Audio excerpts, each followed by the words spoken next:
pertanyaan dari Kak Winda tadi yang bagaimana sih membedakan kisah dalam Al-Quran dan jadal. Jadi di sini kita harus mengetahui dulu pengertian kisah. Apa sih kisah dalam Al-Quran itu?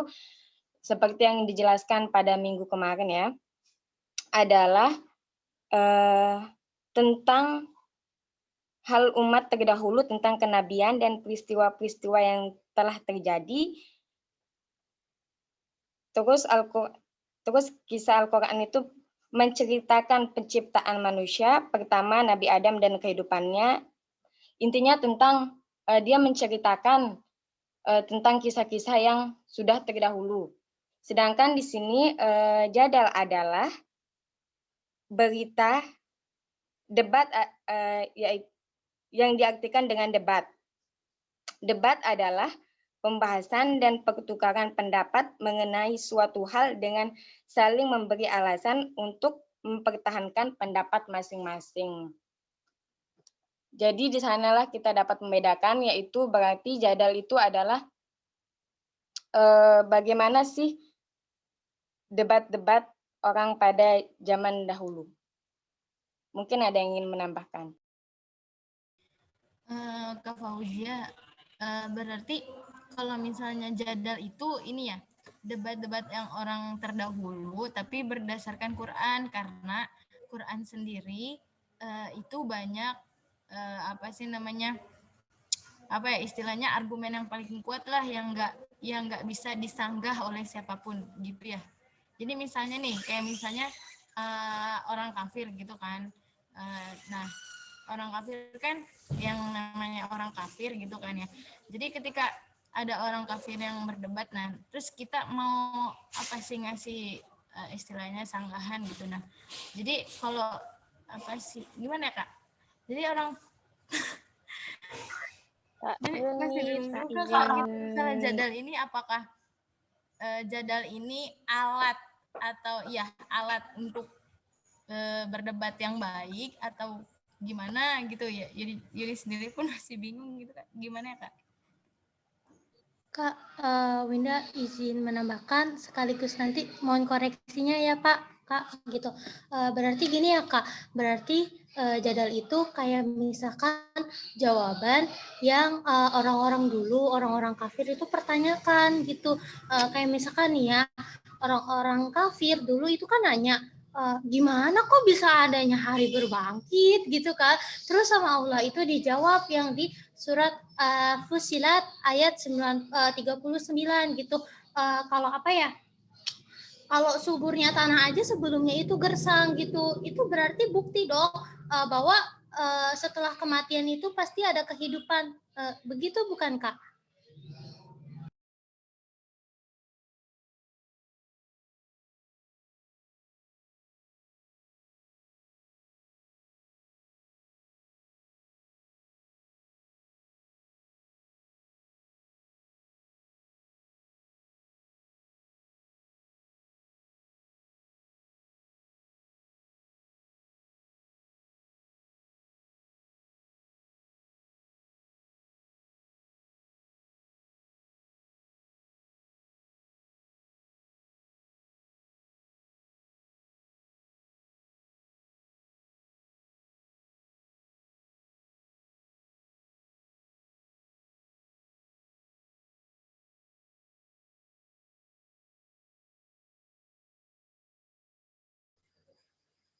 Mungkin aku sedikit menambahkan Kak dari Kak Yunita. Iya benar bahwa memang jadal ini cara berdebat yang baik gitu. Karena Allah memerintahkan kepada Rasulullah untuk berdebat ke kaum musyrikin dengan cara yang baik. Jadi emang zaman dulu itu, iya benar kata Kak Winda kayak gitu, bahwa kaum musyrikin itu kan sering debat-debat kayak gitu ya, bertanya tentang kebatilan gitu. Nah makanya lah jadal ini tuh digunakan gitu untuk berdebat, untuk melunakkan tabiat mereka. Kayak gitu. Ini dalam bukunya Syekh Manan Al-Qattan yang di halaman 469 Kak.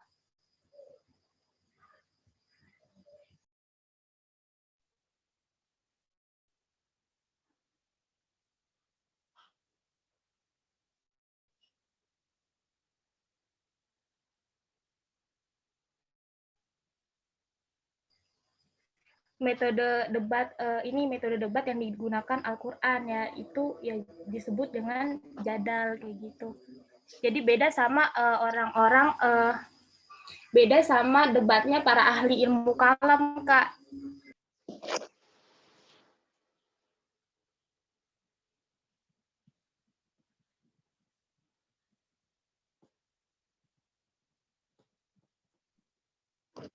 Apakah jawaban Kak Salsabila sudah bisa diterima, Kak Winda? Nah, Kak, Yunita. punten, Winda izin menanya juga, apa ya, debat-debat ilmu kalam itu kan, debat para ahli ilmu kalam itu kan cenderung lebih sulit ya, Kak. Kenapa nggak orang ahli ilmu kalam itu nggak pakai metode debat Al-Quran yang jadal ini aja, Kak? Biar nggak sulit gitu. Kenapa mereka memilih debat dengan cara yang serumit itu gitu?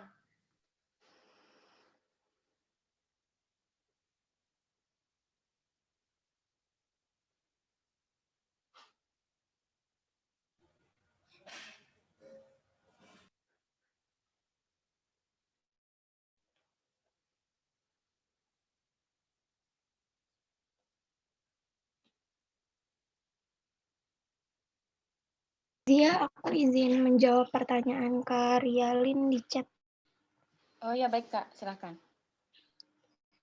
Jadi jenis-jenis jadal itu kan ada menyebutkan ayat-ayat kauniyah yang disertai perintah gitu kan. Nah, jadi jenis-jenis al-jadal ini ada, jadi karena ada debat itu mungkin mereka ingin mematahkan ini pendapat lawannya gitu dengan menyebutkan ayat-ayat kauniyah gitu. Nah, yang berisi tentang perintah, terus pemikiran tentang dalil-dalil yang dijadiin buat dasar kaidah itu gitu. Nah, terus yang kedua itu adalah membantah pendapat para penantang dan lawan serta mematahkan argumentasi mereka. Jadi mereka itu ngebantah pendapat para penantang atau lawan mereka dengan mereka ngasih argumentasi lagi gitu. Nah, yang ketiga itu mengambil dalil dengan mabda asal mula kejadian untuk menetapkan ma'at.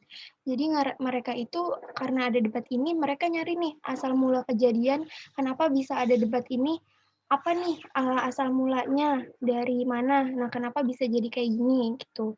Mereka ngasih tahu gitu, biar lawannya itu tahu nih awal mula kejadiannya kayak gini, kenapa jadi kayak gini gitu. Tujuannya buat mematahkan argumentasi lawannya itu. Nah, terus yang keempat itu membatalkan pendapat lawan dan membuktikan kebenarannya atau kebalikannya. Jadi misalnya si lawannya ini ngomong A nih, kalau kayak gini, Islam itu kayak gini kayak gini kayak gini. Nah, mereka terus al-jadal ini membatalkan pendapat lawan dengan ngasih tahu Islam itu sebenarnya kayak begini loh kebaikannya. Jadi dia ngasih tahu tentang kebenaran gitu. Terus yang kelima itu membungkam melawan dan mematahkan hujahnya dengan menjelaskan bahwa pendapat yang dikemukakannya itu menimbulkan suatu pendapat yang tidak diakui oleh siapapun. Jadi Al-Jadal ini bilang kalau misalnya pendapat atau hujah yang lawannya bilang itu tuh nggak benar gitu. Karena nggak benar, terus dia bilang kalau nggak bakal ada nih yang percaya sama hujah kalian gitu karena hujahnya itu salah. Jadi kayak bilang nih ke lawannya kalau ini tuh hujah kalian tuh salah gitu. Pokoknya meyakinkan bahwa hujah mereka tuh salah gitu. Makasih.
Kak, aku izin menjawab pertanyaan Kak Winda tadi, jadal bisa dijadiin landasan atau enggak.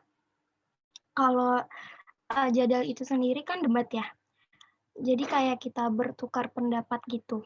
Nah, kalau misalnya jadal fi Al-Quran itu, berarti kan kita ngambilnya dari Al-Quran gitu kan ya, dari ya kalau kita mau debat kayak gini gitu. Nah, sumber yang kita ambil itu dari Al-Quran, itu nggak apa-apa buat dijadiin landasan ya nggak apa-apa, karena kan Al-Quran itu sudah pasti benar gitu kan. Tapi kalau misalnya jadalnya debat sendiri kayak debat biasa, kita ngambil dari bukan dari sumber Al-Quran, baru itu nggak bisa dijadiin landasan gitu.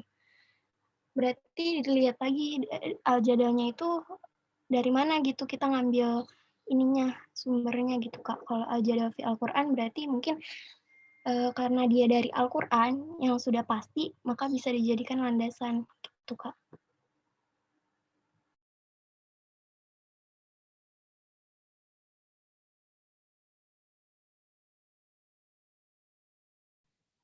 Baik, terima kasih.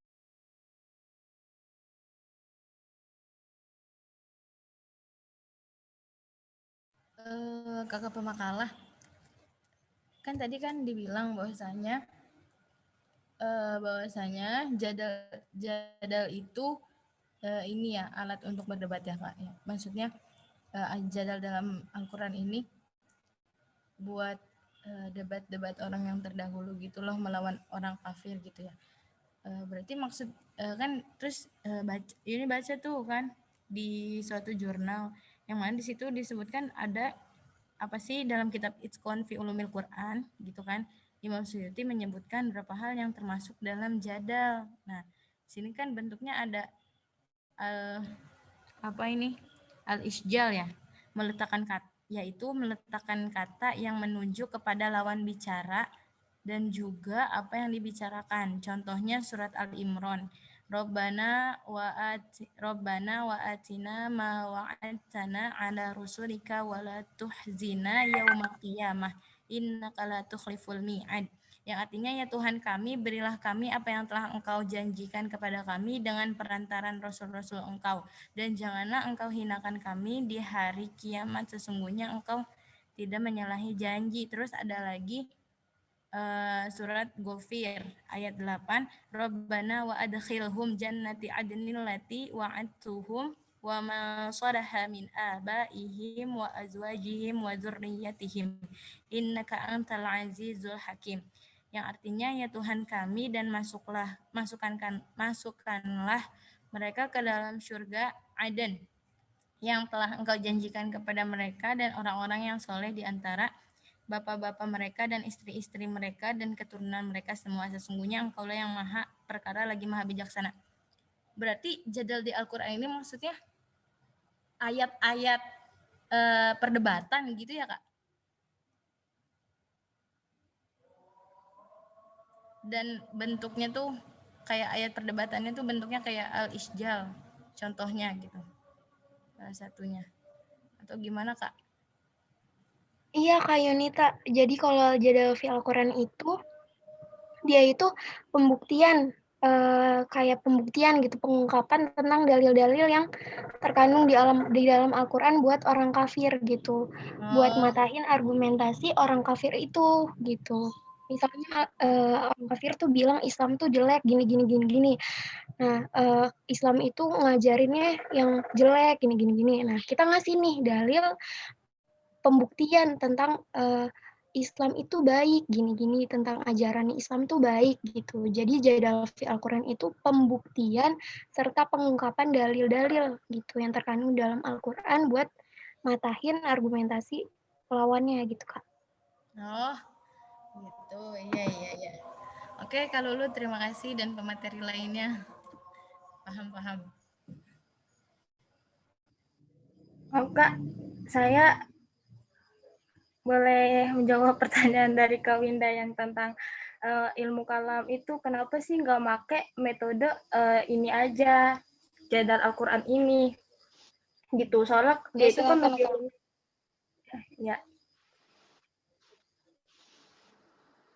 Jadi di bukunya Manan Al-Qatan ini ada Kak, bahwa katanya metode debat Al-Quran ini tidak sama dengan metode para ahli ilmu kalam kayak gitu. Soalnya kalau ilmu kalam memakai metode debat Al-Quran ini karena ini Kak enggak memakai metode debat Al-Quran ini. Dia lebih ke rumit gitu. Karena memang di metode debat Al-Quran ini tadi yang dikatakan Kak Lulu ya, bahwa untuk mematahkan argumentasi orang-orang kafir gitu. Terus yang disampaikan juga dalil-dalil keesaan Allah kan ya, berita yang disampaikan itu dalil-dalil keesaan Allah seperti berita tentang hari kiamat, juga bukti-bukti yang dia tujukan untuk kebenaran rasul-rasulnya, sama sekali tidak memerlukan kias, syumul ataupun tamsil. Semua bukti dan dalil yang Allah tunjukkan mengharuskan sesuatu yang ditunjukkan dan pikiran langsung tertuju pada pertunjukan secara jelas, seperti ketika kita melihat cahaya matahari, pikiran kita itu langsung kan tertuju pada terbitnya matahari. Jadi dalilnya itu bersifat a priori, sangat jelas gitu. Jadi memang sangat jelas banget kalau metode jadal Al-Quran ini gitu.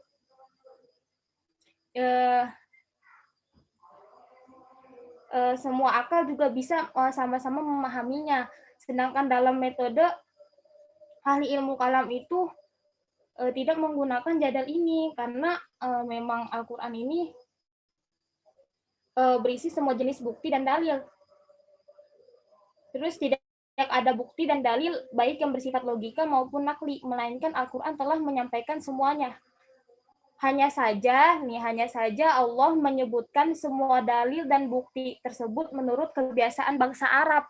Jadi mengapa ilmu kalam enggak memakai metode ini? Karena Allah menyebutkan semua dalil dan bukti tersebut menurut kebiasaan orang Arab pada zaman dulu, Kak, pada zaman kisah-kisah dulu gitu.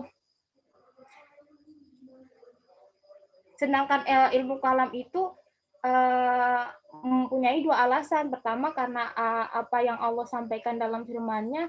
Jadi ilmu kalam tidak memakai itu juga mempunyai dua alasan. Karena karena apa yang Allah sampaikan dalam firman-Nya, dan kami tidak mengutus seorang rasul pun melainkan dengan bahasa kaumnya agar dia dapat memberi penjelasan kepada mereka.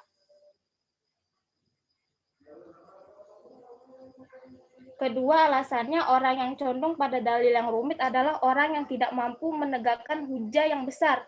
Sebab orang yang bisa memahami sesuatu secara lebih jelas seperti yang dipahami kebanyakan orang tentu tidak beralih ke sesuatu yang lebih rumit yang hanya diketahui segelintir orang saja. Untuk itu Allah menyampaikan kitab-kitabnya kepada makhluk tidak dalam bentuk rumit agar kalangan umum bisa memahami sebagian besar di antara sehingga membuat mereka yakin dan menegakkan hujah kepada mereka sekaligus bisa dipahami kalangan khusus.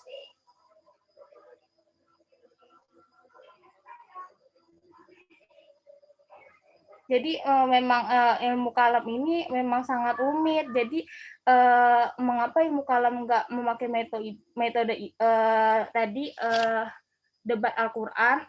Karena ya tadi bahwa Allah itu menyebutkan semua dalil dan bukti tersebut menurut kebiasaan orang Arab, kisah-kisah dulu gitu.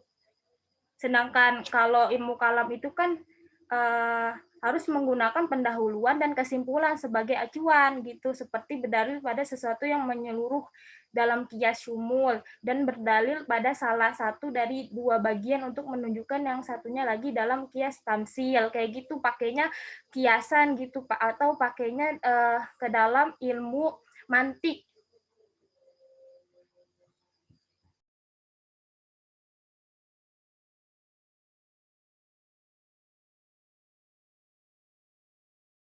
Kak. Baik Kak, terima kasih penjelasannya. Berarti bisa disimpulkan begini ya Kak, jadal dalam Al-Quran itu mukjizat di dalam Al-Quran itu sendiri. Jadi ya orang kalam yang nggak bisa pakai metode ini karena ya ini mukjizat Al-Quran yang diberikan sama Allah. Jadi manusia biasa nggak bakal bisa kayak gini. Begitu bukan Kak? Iya Kak Winda,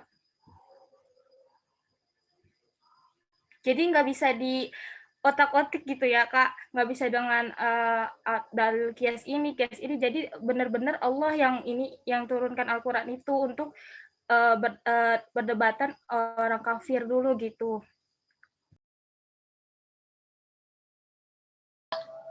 Ya, terima kasih. Terima kasih Kak Salsabila.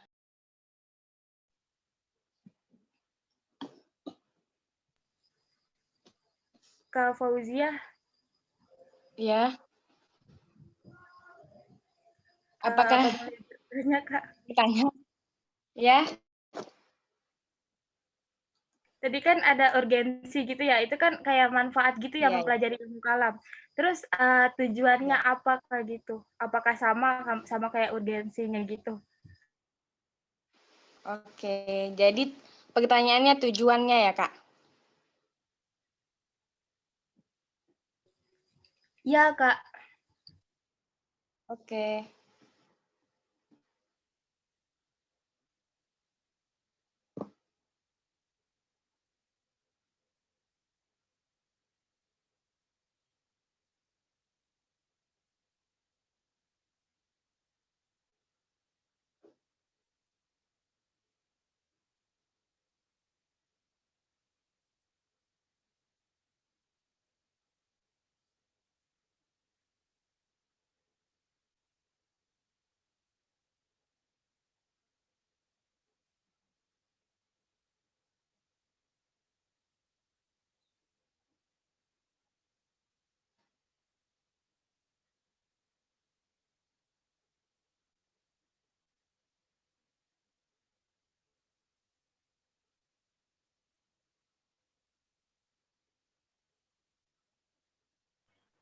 Kak izin menjawab.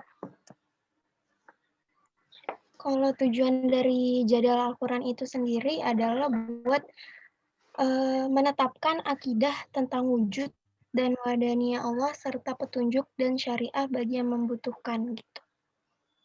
Jadi kayak buat netapin nih akidah tentang wujud dan wahdaniyahnya Allah gitu. Dan petunjuk syariah gitu bagi orang-orang yang membutuhin tentang ini gitu. Kan tadi itu pembuktian ya gitu. Jadal Al-Quran itu pembuktian. Nah, pembuktiannya ini buat apa gitu? Buat netapin akidah tentang wujud wahdaniyah Allah dan buat ngasih petunjuk serta syariah bagi yang membutuhkan.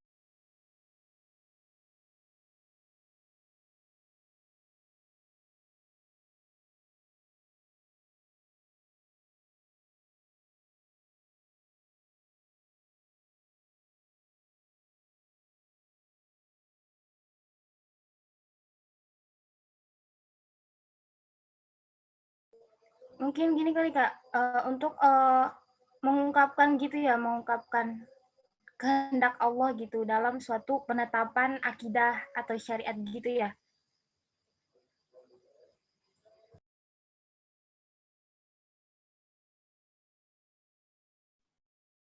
Iya, Kak.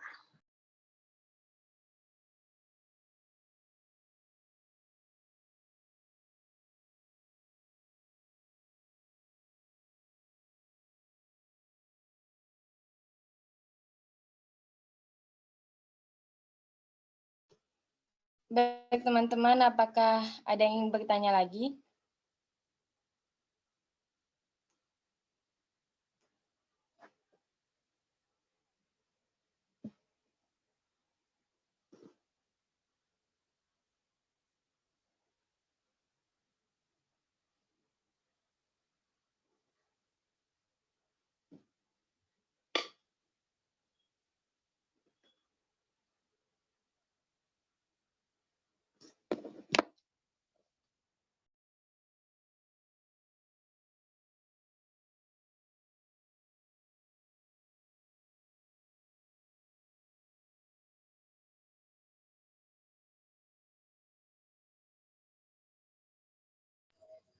Kak, kalau prosedur gitu Kak untuk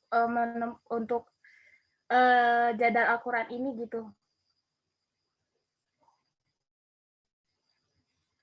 Prosedur apa sih?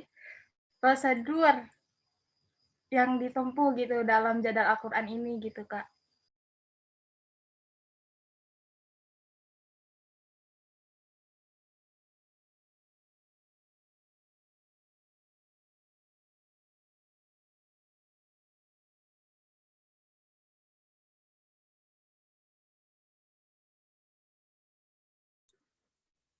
Mungkin yang tepat bukan prosedur. Kalau prosedur itu adalah sistem. Karena jadal itu bukan sistem. Dia punya metode, itu yang 6 itu. Ta'rifat, istifham at-taqriri, terus tajzi'at, terus al-muqabalat, terus apa lagi? 6. Ada 6 itu semuanya. Oh, bukan prosedur ya, Pak? Apa metode? Metode, prosedur. Kalau prosedur itu sudah SOP. Jadal itu bukan SOP, bukan standar prosedur, apa operasional prosedur, bukan. Tapi metode.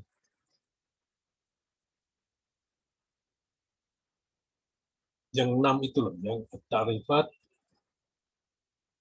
al-istifham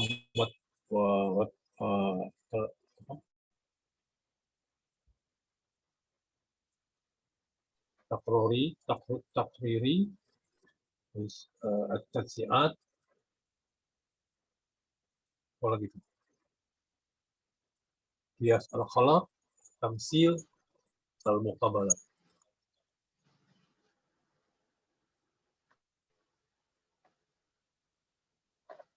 Lalu dalam al-itqan fi ulumul Quran, Imam Suyuti menyebut beberapa hal yang termasuk dalam bentuk jadal, antaranya satu al-isjal. Al-isjal itu mengungkapkan kata yang menunjuk pada lawan bicara dan juga yang akan dibicarakan, yang diuraikan apa.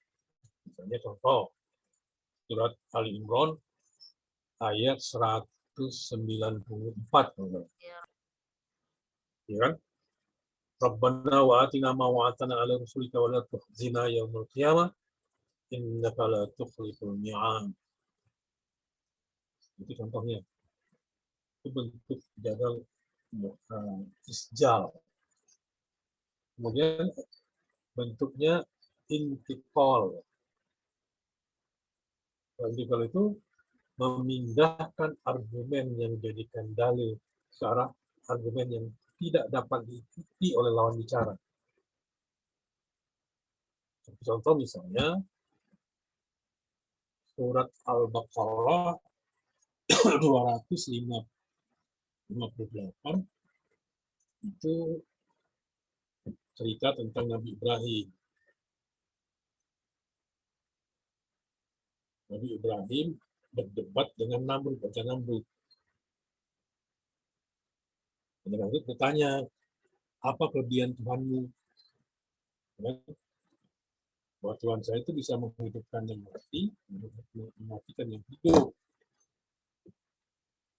Al Ibrahim, Rabbiyal-lazi yuhyi wa yumit. Qala ana uhyi wa umit. Kata Namrud, ya saya juga kalau itu saya juga bisa menghidupkan dan mematikan. Kemudian qala Ibrahim, wa inna Allah ya'ti bisyamsi minal masyriqi wal maghrib. Minal masyriqi fa'ti biha minal maghribi fabuhital ladzi kafara. Fabuhital ladzi kafara wallahu la yahdi al-qawma adh-dhalimin. Jadi Ibrahim memindahkan argumen itu pada argumen yang tidak bisa dibantah oleh itunya. Kata Ibrahim, oh, kalau sesungguhnya Allah itu bisa memindahkan terbitnya matahari dari barat ke timur. Minal masyriq, tapi bila minal maghrib. Baru Namrudnya terdiam, nggak bisa jawab apa-apa. Itu namanya al-intiqal, contoh al-intiqal. Jadi memindahkan argumen awal ke argumen yang lebih tidak bisa dibantah lagi. Yang ketiga ada munaqadah, yaitu menggantungkan sesuatu dengan hal yang mustahil, ya, yang mengisyaratkan kemungkinan terjadi itu mustahil. Contoh misalnya ayat surat Al-A'raf ayat 40. Innal ladzina kazzabu bi ayatina wastakbaru anha la tufattahu lahum abwabus samai wa la yadkhuluna al-jannata hatta wa la yadkhuluna al-jannata hatta ya lijal jamalu fis sammi khiyat. Nah, jadi mereka tidak akan bisa masuk surga kata Allah hingga unta bisa masuk ke lubang jarum. Jadi kalau bahasa kita sehari-harinya itu sampai kucing apa pokoknya kamu nggak bisa dapat ini sampai kucing bertanduk. Kalau bahasa sehari-hari kita gitu. Itu namanya munaqadah, menggantungkan hal yang mustahil. Menggantungkan sesuatu hal dengan hal yang mustahil. Itu juga mematikan lawan gitu.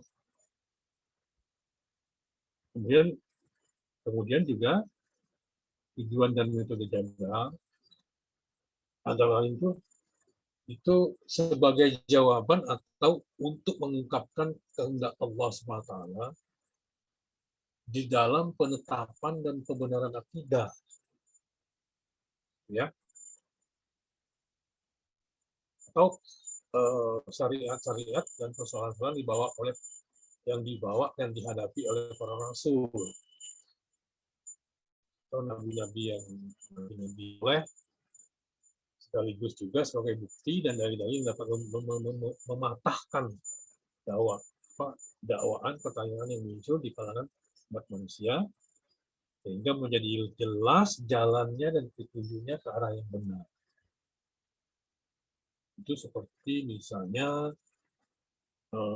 dialog Nabi Musa dengan Fir'aun. Itu di surat As-Syu'ara ayat 10 sampai 51. Bisa diperiksa nanti ya. Yang kedua, sebagai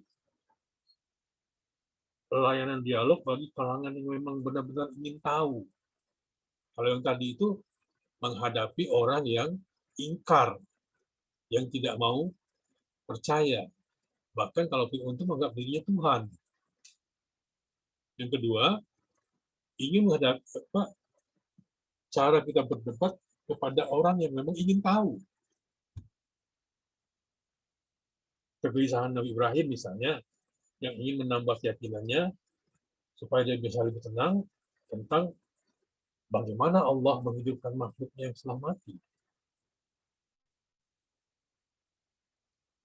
Itu kalau masalah Al-Baqarah ayat 260 itu yang hanya Nabi Ibrahim disuruh motong burung empat potong, kemudian disebarkan di 4 penjuru angin, lalu burung itu nanti terbang kembali ke dia. Gitu.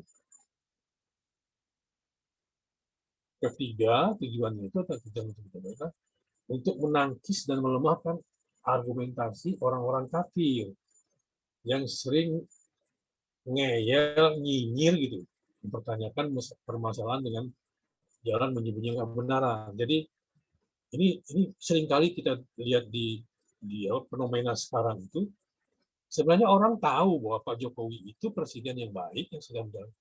Itu disembunyikan kebenaran itu.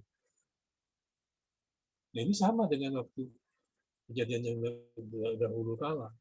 Jadi orang-orang kafir di kafir Quraisy itu menyembunyikan kebenaran yang dibawa oleh Rasulullah.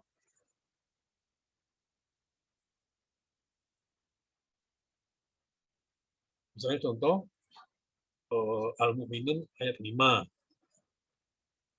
Sebagai contoh jadal dengan tujuan seperti ini bisa dilihat dalam Al-Quran Al-Mu'minun surat Yasin 8 ayat 78 sampai 79.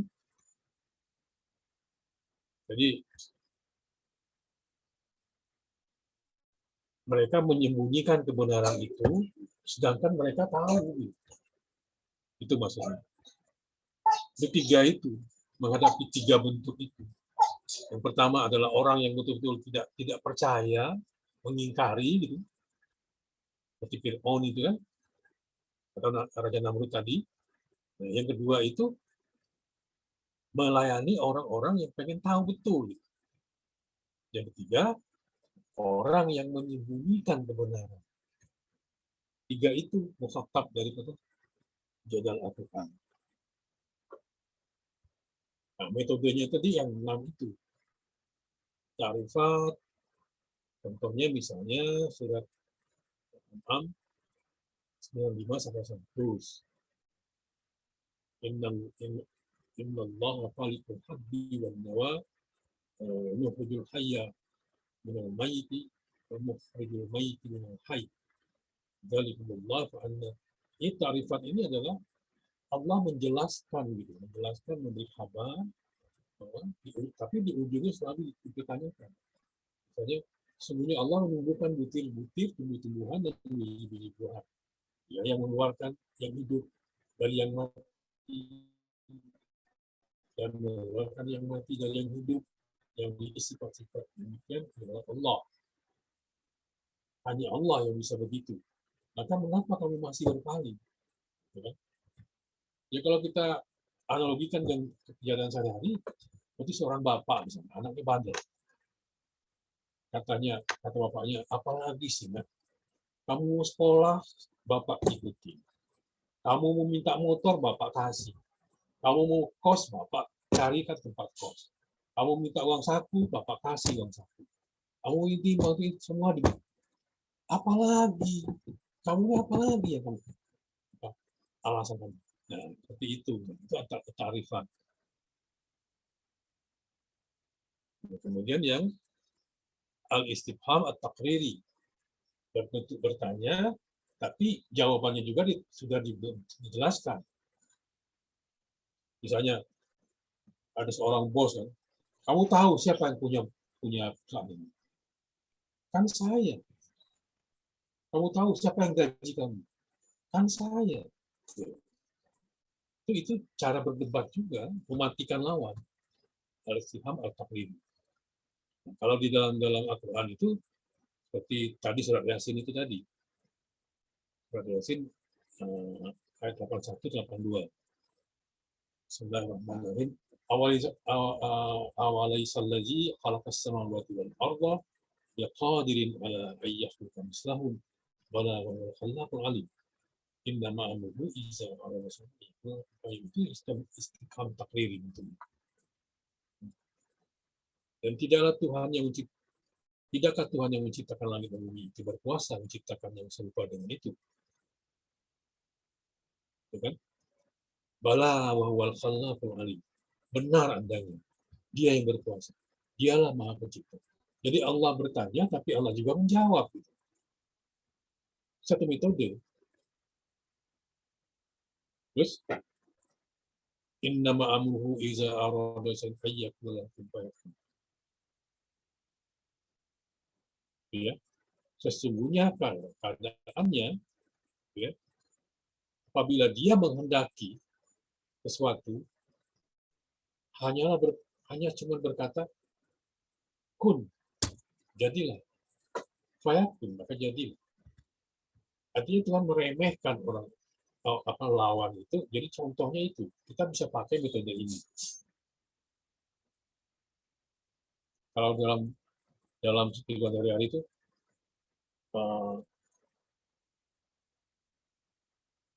kamu meremehkan saya ya. Kamu pikir saya siapa? Jangankan ini, perusahaan ini bisa saya beli. Nah, gitu. Kalau saya udah bilang beli, pasti terjadi. Jadi akan saya beli. Itu ada satu model seperti itu kalau kita berdebat. Kalau menghadapi orang ngeyel seperti ini menghadapi. Kemudian yang ketiga at-tarzi'at. Tarzi'at itu prosedur Allah mengungkapkan bagian-bagian. Jadi Allah mengungkapkan bagian-bagian dari totalitas, dari keseluruhan. Jadi puri ke juz'i. Induksi, deduksi, induksi. Bisa secara hierarki, atas, bawah, menengah, atas, atau atas, menengah, bawah. Bisa juga secara kronologis. Jadi Allah bisa menceritakan secara kronologis atau bertingkat. Misalnya contoh An-Naml ayat 54 sampai ayat 64. Ini sepotong aja tentang kisah Nabi Lut. Walutan qala liqaumihi atatuna al-fahisata wa antum tunsirun. Fa innakum latatuna rijala syahwatan min dunin nisa. Wal antum qaumun tajhalun. Ini kisah tentang Nabi Lut. Dan ingatlah kisah Lut. Lut dan Isqala ketika dia berkata pada kaum-kaum, "Atatuna al-fahisata." Mengapa kamu mengerjakan perbuatan fahisah, keji? Dan kamu tahu itu. Wa antum tubsirun. Sedangkan kamu tahu, kamu mengerti itu, kamu melihat sendiri kenyataannya. Itu enggak benar. Fahisyah di sini para ahli tafsir menyebutnya keji, perbuatan keji. Kalau jumhur mufassir itu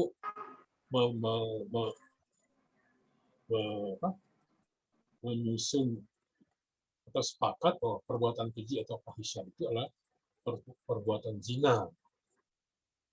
Tapi menurut pendapat yang lain, itu bisa zina, bisa homoseks, bisa lesbi. Atau yang sejenisnya. Kalau menurut pendapat Muslim dan Mujahid, itu perbuatan homoseks antara wanita dan wanita. Jadi beda-beda pendapatnya. Wanita dan wanita kan lesbi.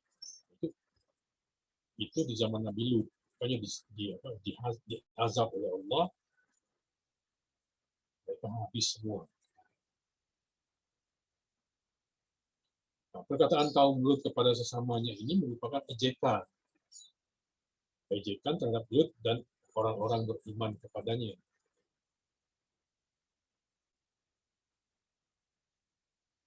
Itu ayat 64, maka tidak lain jawaban kaumnya melainkan mengatakan, usirlah Lut beserta keluarganya dan negerimu.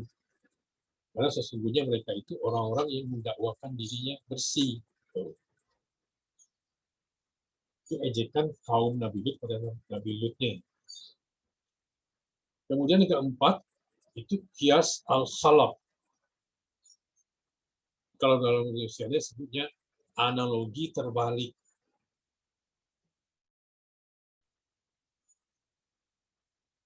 Prosedur ini ingin mengatakan kebenaran ditetapkan dengan membatalkan pendapat lawan yang berbalikan atau berlawanan dengan kita.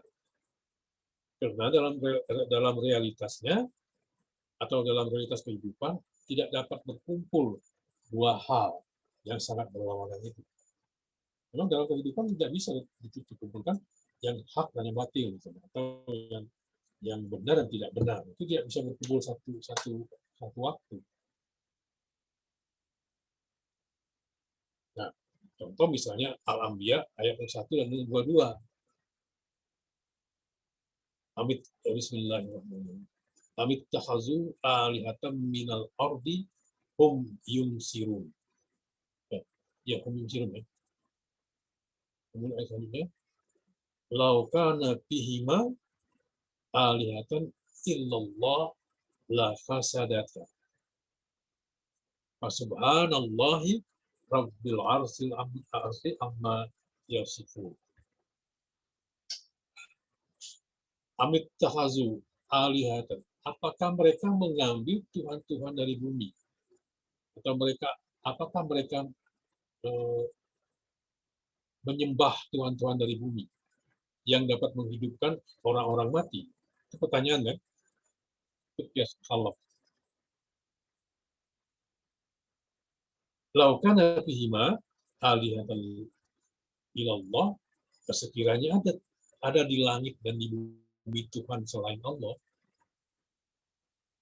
ya, la fasyadat, tentu keduanya itu telah binasa.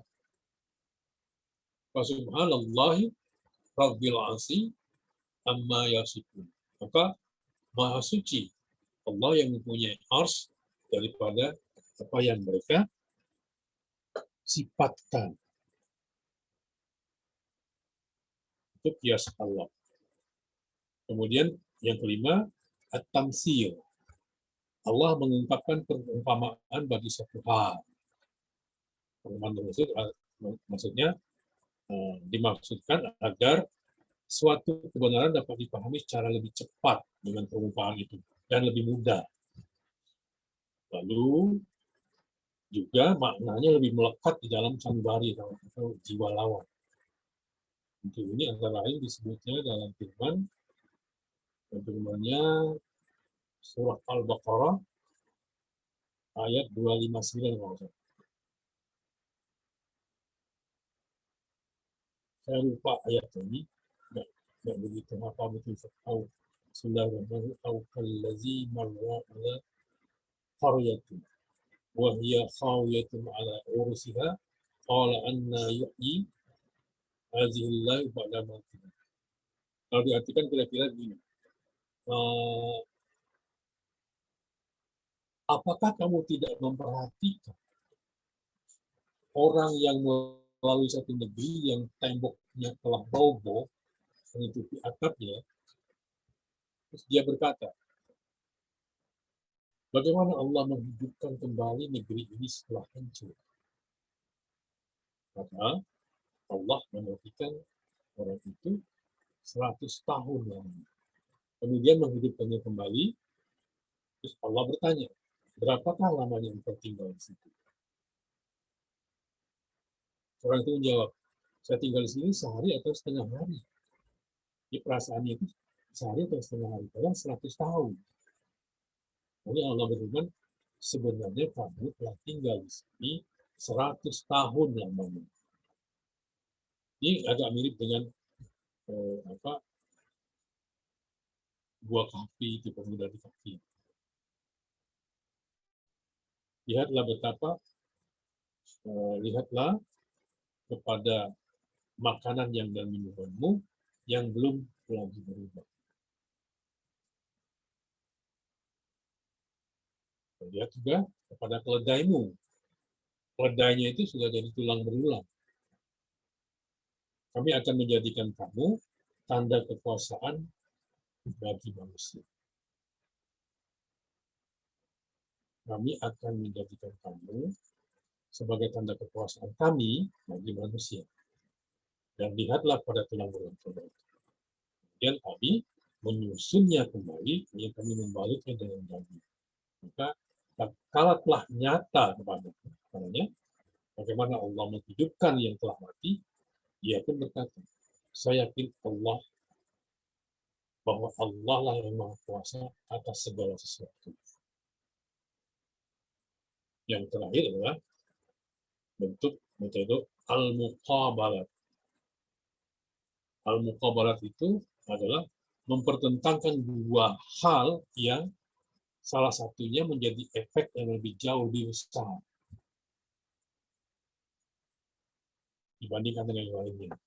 Seperti halnya mempertentangkan antara Allah SWT dengan berhala yang disembah oleh orang-orang musyrik. Itu juga jadal. Jadi di Al-Quran surat Al-Waqi'ah ayat 57 sampai 59.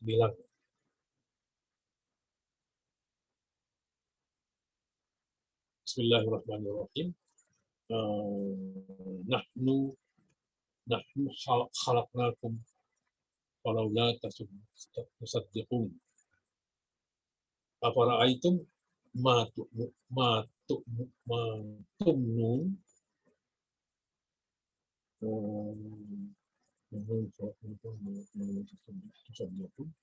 atau itu matumnun. Antum takhluqunahu am nahnu khaliqun. Ayat 7 mengatakan, kami telah menciptakan kamu. Nahnu khalaqnakum. Walaula tusaddiqun. Maka mengapa kamu tidak membenarkan hal itu? Tidak mengakuinya. Apakah itu matumnun? Maka terangkanlah pada kami, pada ketakutan tentang nutfah yang kamu pancarkan. Nah, itu kan pertanyaan yang sangat susah dijawab oleh yang mendengar. Nutfah itu nutfah ini apa? Nggak tahu. Maka terangkanlah padaku Allah tentang nutfah yang kamu pancarkan. Nutfah itu mungkin, ya kalau itu kan air mani gitu ya, dari pihak laki-lakinya. Kemudian antum takhluqunahu am nahnu khaliqun. Nah, ini kan kuncinya di sini. Allah mengunci di sini al-muqawalat. Kamukah yang menciptakannya atau kamikah yang menciptakannya? Tuh. Jadi mempertentangkan dua hal yang salah satu efek itu lebih besar dibandingkan yang lain. Itu al-muqawalat.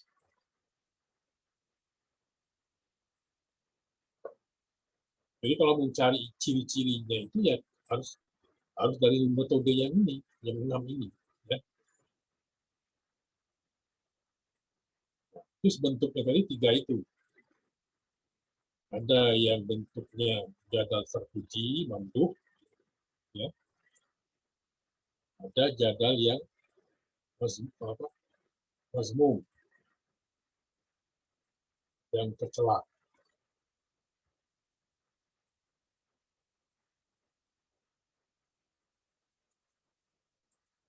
Saya kira itu ya, bisa jelaskan. Saya kembalikan lagi ke ada satu hal.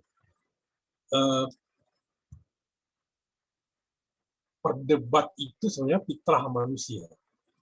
Bahkan sebelum manusia lahir pun, sebelum manusia Adam ada di dunia ini, itu malaikat dan iblis sudah berdebat dengan Tuhan. Sudah berjalan dengan Tuhan. Misalnya ketika di surah Al-Baqarah itu Allah mengatakan wa isqala rabbuka lil malaikati inni ja'ilun fil ardi khalifah qalu ataj'alu fiha may yufsidu fiha wa yasfiku ad-dima wa nahnu nusabbihu bihamdika wa nuqaddisu lak qala inni a'lamu ma la ta'lamun. Itu jadalnya malaikat dengan Allah. Allah mengatakan, mengabarkan bahwa saya akan menciptakan di bumi, di jalan ardi, di bumi nanti seorang khalifah. Ini Adam itu. Malaikat langsung menjadal Allah. Ataj'alu fiha may yufsidu fiha wa yasfiku ad-dima. Oh, Allah akan menciptakan makhluk yang nantinya saling bertumpah darah, saling membunuh, dan membuat kerusakan di bumi. Allah mengunci, inni a'lamu ma la ta'lamun. Sungguh saya lebih tahu daripada kalian apa yang kalian tidak tahu. Nanti terjadi lagi jadal antara Allah dengan iblis ketika disuruh sujud kan. Wa iz qala lil malaikati isjudu li Adam fasajadu illa iblis aba wastakbara wa kana minal kafirin. Iblis berdalih bahwa dia diciptakan dari api, dan api itu lebih bagus atau lebih mulia daripada tanah, dan Adam diciptakan dari tanah. Itu juga jadal. Jadi seperti firman Allah juga mengatakan bahwa di surat Al-Kahfi ayat 54, wa kana al-insanu aksaru aksara sayin jadal. Coba periksa di kaki. Wakana insanu aksara sayin jidal. Jadi memang fitrahnya manusia itu memang suka bantah-bantahan. Gitu. Nggak bisa dilepas tadi. Sudah tabiatnya manusia. Apa-apa itu pasti membantah. Makanya Allah berikan alat dalam Al-Quran, media, bagaimana kita menghadapi orang yang nyinyir seperti itu, orang-orang yang ngeyel itu. Itu maksudnya jadal.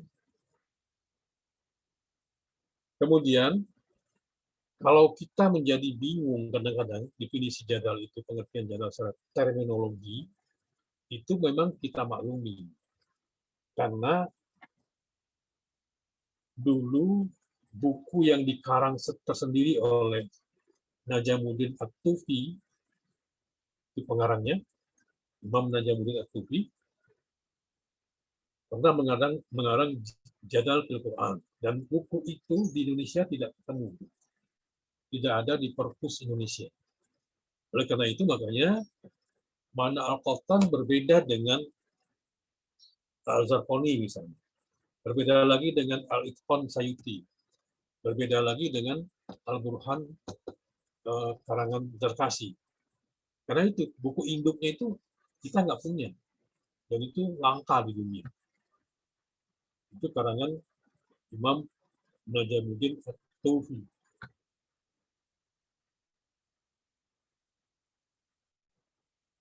Dalam Al-Quran sendiri, jadal itu tersebar dalam 16 surat dan 27 ayat.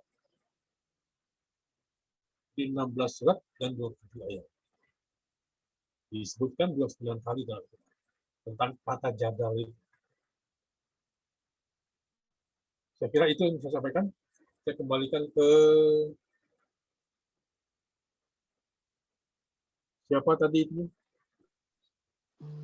Moderatornya? Fauzia, Pak. Saya Fauzia ya, silakan Fauzia. baik Fauzia teman-teman, Mulyani. apakah ada yang masih ingin bertanya?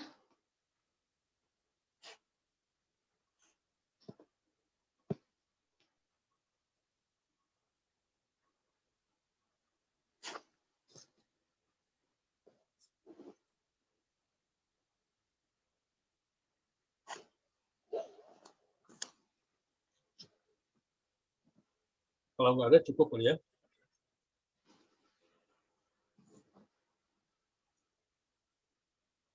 Baik, kalau tidak ada mungkin kami cukupkan. Sekian presentasi dari kelompok kami. Jika ada kesalahan atau kekurangan, kami mohon maaf.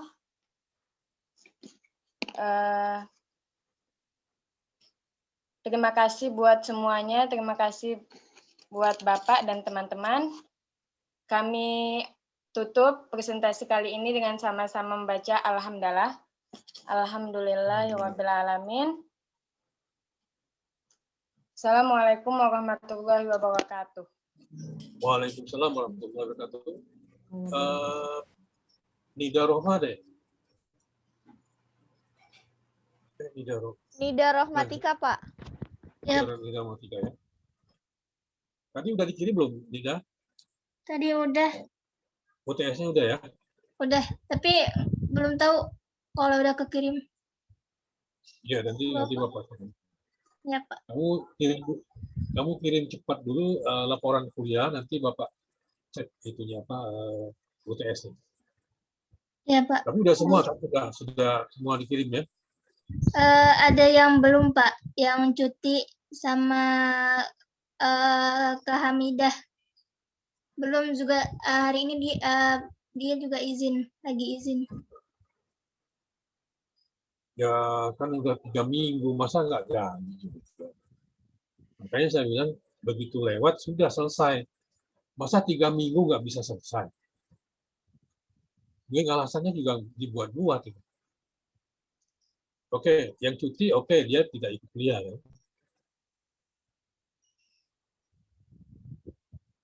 Oke, kalau gitu ya. Jadi lebih kurang saya mohon maaf, mungkin tidak komprehensif saya jelaskannya karena waktunya tidak cukup ya.